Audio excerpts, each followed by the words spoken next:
안녕하세요. 동물을 위한 행동입니다. 오늘은 동물의 특별한 능력에 대해서 이야기해 볼까 합니다.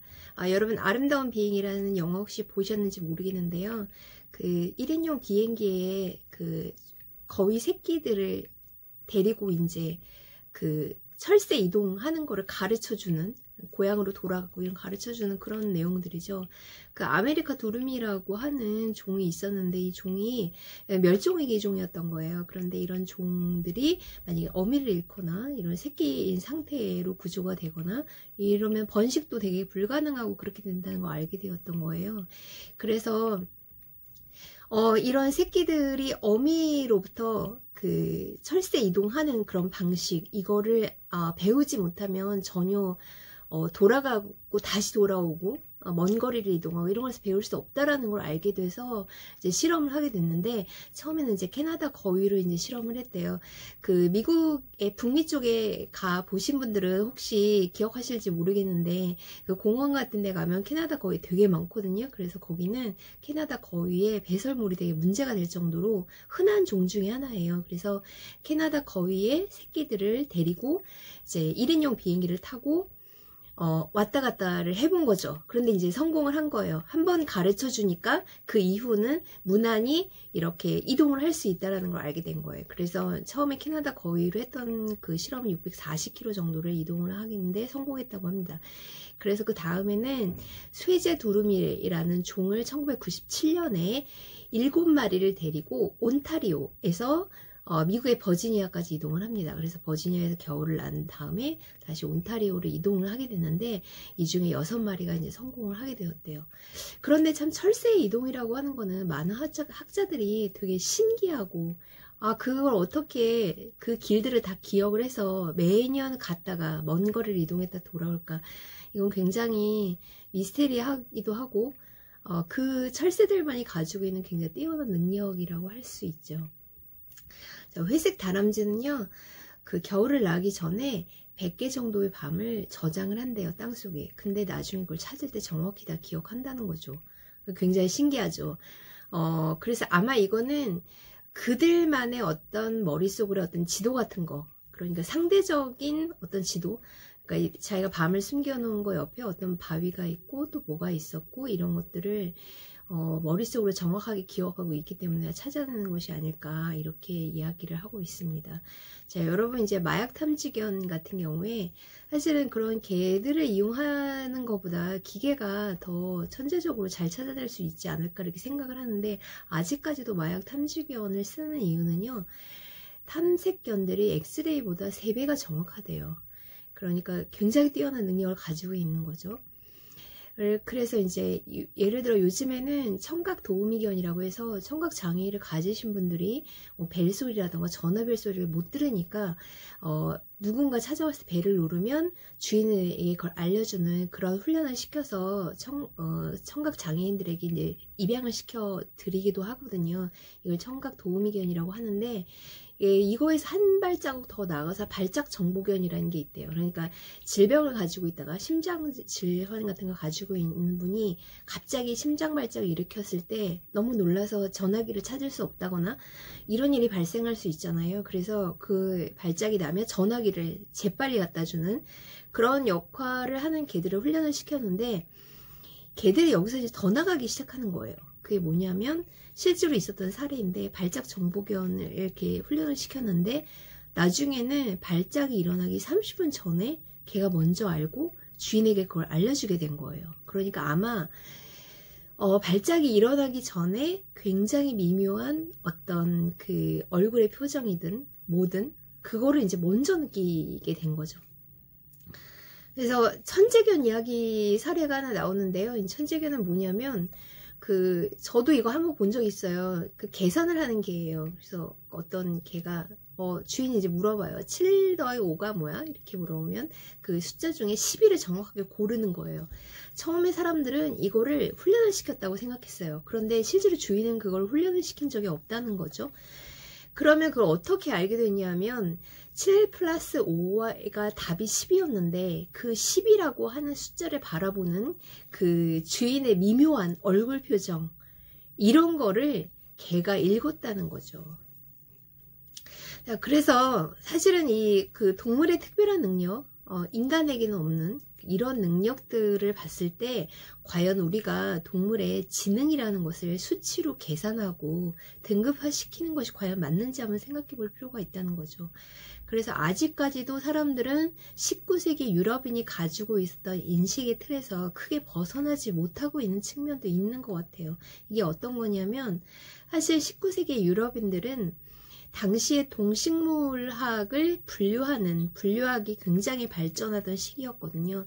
그런데 이 분류가 동식물에만 간 게 아니라 인간도 분류를 하기 시작한 거죠. 그래서 당시 유럽인이 가장 문명이 있고 가장 지능이 높은 동물이고 그거보다는 낮은, 즉 아프리카 사람이나 아시아 사람들은 그것보다 지능이 낮았다라고 생각을 했어요. 이게 등급화를 한 거죠. 그런데 사실 당시 아프리카 사람들이 수세식 화장실을 만들지 못했다라고 해서 아프리카 사람들의 지능이 낮은 건 아니거든요. 결국 이거는 어떤 문화적 발전이라는 것이 있었고 기존의 문화가 다른 문화로 전승되고 그런 과정들이 있었던 것 뿐이지 그게 유럽과 아프리카의 차이가 있었고 동물과 인간의 차이가 있었을 뿐이지 그것이 높고 낮음의 문제, 우월과 열등의 관계는 아니라는 거를 우리가 한번 생각해 볼 필요가 있다는 거죠. 사실 인간은 언어가 있고 그 언어를 문자로 해서 그 문자화를 통해 서로가 서로를 소통을 하고 그 언어와 문자를 통해서 한 세대 한 세대가 이제 문화가 이렇게 연결이 되죠. 그런데 사실 언어와 문자가 없는 돌고래들도 사실 똑같이 그 서로의 문화를 전승을 하거든요. 한 세대가 있었던 문화가 또 다른 세대로 문화로 이제 그 전승되는 것처럼. 그래서 이거는 특별히 어떤 특별히 어떤 인종만이 가지고 있는 거라고 생각해서는 절대로 안 된다라는 거죠. 그래서 우리가 오해하고 있는 것들 중에 하나가 동물에게는 문화가 없다 이렇게 생각을 하는데 사실 동물들도 각각의 그런 살아가는 환경에서 자신들이 가지고 있는 지식, 살아가야 되는 지식 같은 거를 전승을 하거든요. 그거를 엄마를 통해서 배우거나 할머니를 통해서 배우거나 이렇게 됐는데 사실 예를 들어 이제 수족관에 있는 돌고래들은 각각 다른 곳에서 잡혀서 들어오는 거잖아요.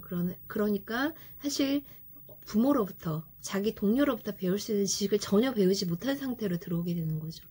그래서 엄마로부터 그런 것을 배우지 못한 돌고래들이 수족관 내에서 번식도 잘 안 되지만 번식을 해도 새끼들을 잘 키우지 못하거나 죽게 되는 경우가 생겨나는 거죠.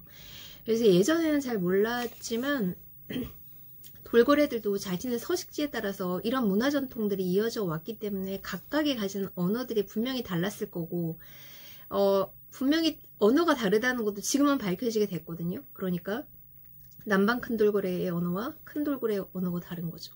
예전에는 그 같은 수족관에 있는 그 돌고래들이 약간 대면대면한 관계였다고 제가 들어가지고 원래 성격이 안 맞았나? 서로 별로 안 좋아하나 이렇게 생각했는데 지금 돌이켜 생각해보니까 서로 언어가 달랐기 때문이었던 것 같아요. 그래서 동물의 뇌와 인간의 뇌가 굉장히 다르고 뇌가 다르다는 것은 세상을 인식하는 방식이 굉장히 다르기 때문에 아마 동물들은 자폐아 중에서 영재에 가까운 그런 인식구조와 굉장히 같을 것이다 이렇게 보고 있습니다. 예를 들어 세상을 인식하는 방식 중에 통합론자가 있을 수 있고 분리론자가 있을 수 있는데 인간은 통합론자라는 거예요. 인간은 어떤 사물을 인지할 때 굉장히 객관화하고 언어화할 수 있고 일반화할 수 있지만 동물들은 모든 것을 분리해서 본다는 거죠. 그러니까 예를 들어 시각장애 안내견 같은 경우에는 우리는 모든 횡단보도는 다 횡단보도고 그 다음에 거기는 신호등은 다 신호등이잖아요. 횡단보도와 신호등이라는 것을 우리가 인식을 하면 어떤 길에서든지 그거를 보고 아 이건 횡단보도고 이건 신호등이야 라고 우리는 인식을 하게 되는데 안내견들, 개들은 그걸 못하기 때문에 수십 가지 수많은 변수들을 전부 다 외운다고 해요. 자, 그래서 우리가 가질 수 있는 굉장히 큰 오류 중에 하나가 뭐냐면 걔가 좀 버릇이 나쁘다라고 해서 훈련소를 보내요. 그런데 이제 보내는 거예요. 그래서 그 걔는 그 훈련소에서 훈련사에게 훈련을 받죠. 그러면 집에 와서도 똑같이 따라야 되는데 집에 오면 완전히 달라지는 거예요. 왜냐하면 자기를 훈련한 사람이 달라졌고 환경이 달라졌기 때문에 그 훈련과 이 훈련을 일반화해서 인식할 수가 없다는 것이죠. 그래서 강아지 훈련은 반드시 그 주인이 개에게 시켜줘야 되고 주인 한 사람만 하는 것이 아니라 가족 전체가 해야 되는 것이 굉장히 중요합니다. 자, 예를 들어 하나의 동물들의 일반화가 안 되는 거를 하나의 어떤 한 자폐인이 했던 행동과 연결시켜 생각해보면 이런 거예요. 그 빵이 있고요. 빵과 버터를 발라서 우리가 먹으면 맛있고 이렇게 발라서 먹어야 된다는 거를 잘 이해할 수 없는 자폐인 그 아이에게 가르쳐 줬어요. 이게 빵이고 빵 위에다 버터를 이렇게 발라서 먹는 거야. 그런데 이제 이거를 알게 됐어요. 그런데 그 다음에 버터가 땅콩 버터로 바뀌니까 이 아이는 그거를 이해하기가 굉장히 힘들었다는 거죠. 그래서 우리가 이거를 자폐인들은 그냥 좀 뇌가 이상하기 때문에 일반인들과는 다른 어떤 것이다라고 생각하기보다 굉장히 다른 능력을 가지고 있거든요. 실제로 그런 어떤 회사에서 일하시는 분들 중에 그 자폐를 앓고 자폐증을 가지고 계신 분들이 굉장히 뛰어난 능력을 가지고 있는 경우가 있대요. 예를 들어서 이제 그 천에다가 실크 스크린 위에 어떤 결점들을 찾아내는 거, 일반인들의 눈에는 잘 보이지 않는 그런 결점들을 이 사람들은 정확히 잘 찾아내고 있는 거예요. 아니면 그 종이 같은 것도 똑같은 결이 거의 다 비슷하다고 생각하잖아요. 그래서 앞면과 뒷면, 여러분 복사지의 앞면과 뒷면이 사실 구별하지 못하죠. 그런데 자폐인들은 이걸 정확하게 구별한다는 거죠.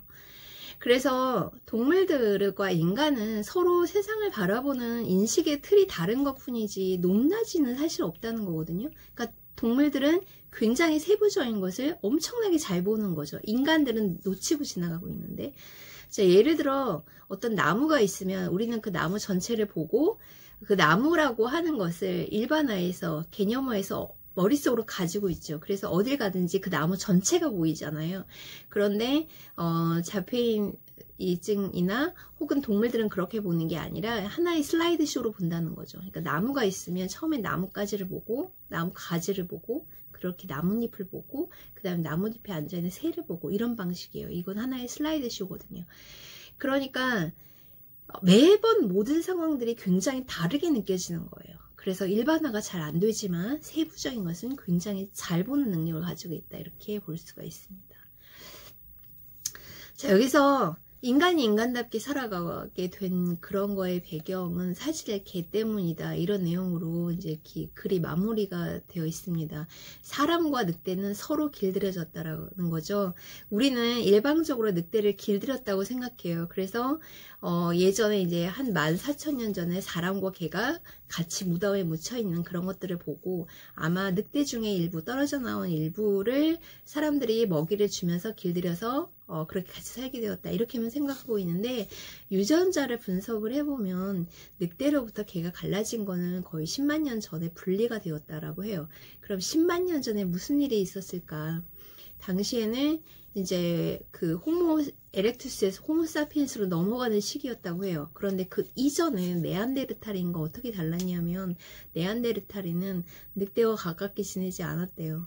그런데 이제 호모 에렉투스, 호모 사피엔스로부터는 늑대와 가까이 지내게 되면서 늑대도 인간에게 어떤 도움을 주었다는 거죠. 그게 뭐냐면 영장류들 같은 경우에는 그 유대라는 게 혈연적 유대가 굉장히 강한 반면에 늑대에게는 영장류에 없는 특징들이 있는 거죠. 그게 뭐냐? 비혈연적 유대, 동성 간의 유대, 협동관계, 영토에 대한 개념 이런 것들을 늑대로부터 인간이 가져가게 되면서 아마 늑대의 그런 특성들을 배우게 되면서 영장류 중에 가장 돋보이는 존재로 발전하게 되었다. 그러니까 영장류가 가진 뛰어난 뇌에다가 늑대가 가지고 있는 그런 어떤 유대감, 협동심 이런 것들까지 배우게 되면서 영장류 중에 가장 뛰어난 존재가 되었다라고 하고 그것을 이제 개와의 관계에서 많이 발전하게 되었다 이렇게 보고 있습니다. 이거는 뇌의 크기에서부터 굉장히 차이가 난대요. 인간이 살아가는 과정에서 인간만이 산 게 아니라 인간 주변에 있는 굉장히 많은 동물들과 함께 살면서 서로 영향을 주고받고 서로가 서로에게 길들여지는 거죠. 어떤 종에게서 길들여지기 시작하면 뇌가 굉장히 작아진대요. 왜냐하면 예전같이 뇌를 많이 사용할 필요가 없기 때문에 필요한 뇌만 사용을 주로 하게 되면서 이 용량 자체가 이제 줄어들게 됐는데, 돼지나 말도 야생에 비하면 굉장히 뇌가 줄어들고 개도 줄어들었다고 해요. 필요한 부분만 발전하게 된 거예요. 그런데 그것과 동시에 인간의 뇌도 줄어들었다고 합니다. 용량이. 그런데 용량이 줄어드는 과정에서 감정이라던가 냄새를 맡는 어떤 후각을 담당하는 곳이 위축이 되었지만 다른 부분은 그대로 유지가 되었다라는 거죠. 그래서 저는 이런 생각을 해보게 됐어요. 개와 인간의 관계가 굉장히 특별하죠. 그걸 통해서 개들도 인간이 개를 이제 먹여 살리고 뭐 같이 살게 되고 이렇게 되는 측면도 있지만, 개를 통해서 인간이 굉장히 많은 것을 배우고 길들여지게 되고 영향을 주고 받게 되었구나 라는 생각을 들면, 인간이 현재 개를 대하는 방식은 굉장히 잘못되었다 라고 이제 생각을 하게 됩니다. 사실 이 맨 그 글의 마지막에는 템플 그랜이 꼭 저자로서 사람들에게 하고 싶은 이야기를 이제 하게 되는데요. 그게 뭐냐면, 사실은 이 템플 그랜드는 자폐증을 앓고 있었고, 특별한 자기만의 능력을 가지고 있다는 걸 알게 되면서 동물 행동학을 연구하게 되었는데, 그 과정에서 동물이 느끼는 것을 자기도 느끼게 된 거예요. 그래서 동물이 세상을 인식하는 방법과 자신이 세상을 인식하는 방법이 같다라는 걸 알게 되면서, 실제로 이제 미국의 도축장의 반 이상을 템플 그랜드에 다 설계를 해줬거든요. 그런데 그 설계를 하는 과정에서 수십 마리의 소들이 도축장을 들어오는 것을 이렇게 보고 나니까 굉장히 자기는 사실은 혼란스러웠다는 거죠. 왜냐하면 소는 내가 굉장히 사랑하는 동물인데 내가 이거를 하고 있다는 거에서 굉장히 많은 혼란이 있었는데, 그런 거죠. 사실 그 소들은요, 그리고 그 수많은 돼지들은요, 인간이 만들어낸 거죠. 인간을 위해서 그 동물들을 만들어낸 것이, 인간이 없었으면 그 동물은 여기 있을 필요가 없었고 태어나지도 않았을 거예요. 그래서 우리 인간이 필요에 의해서 만들어진 동물들이 있다면 거기에 대한 책임은 반드시 우리가 져야 한다라는 측면에서, 만약에 아직까지는 서로가 언어가 다르고 서로 이해를 못하고 있기 때문에 동물과 인간이 잘 모르지만, 지금 동물 행동학이라는 것이 과학이 발전하는 과정에서, 이런 행동들은, 동물의 이런 행동은 이런 이유에서 이렇게 만들어질 수밖에 없다는 것이 알려지게 됐잖아요. 그래서 우리는 동물을 더 잘 이해할 수 있게 됐거든요. 만약에 나중에 과학이 좀 더 발달하면 인간이 동물에게도 말을 걸어볼 수 있고 질문을 던질 수 있고, 또 동물도 인간에게 질문을 던질 수 있을 것 같아요. 그렇게 되면 좀 더 잘 소통을 할 수 있는 시대가 오지 않을까 싶고, 그것은 과학이 그 일을 도와줄 것이다, 이렇게 마무리를 짓고 있습니다. 자, 사실 동물과 인간이 굉장히 다르지만 또 인간은 동물이기도 하거든요. 이런 세미나를 계속 하게 된 이유는, 사실은 동물을 이해하는 방식을 우리가 잘 몰라요. 우리가 동물을 잘 모르거든요. 그래서 동물을 이해하는 방향은 굉장히 다양한 곳에서 들어가야 된다는 생각이 들고, 그 동물을 이해하는 방식 중에 과학적인 언어가 상당히 중요하다라는 생각이 들어서, 앞으로는 동물을 이해하기 위한 다양한 과학적 방법들, 어떤 것이 있는지 그런 내용들을 다 이어가 보도록 하겠습니다. 오늘 수고하셨고요. 오늘은 여기까지고, 구독하기, 좋아요 꼭 눌러주세요. 감사합니다.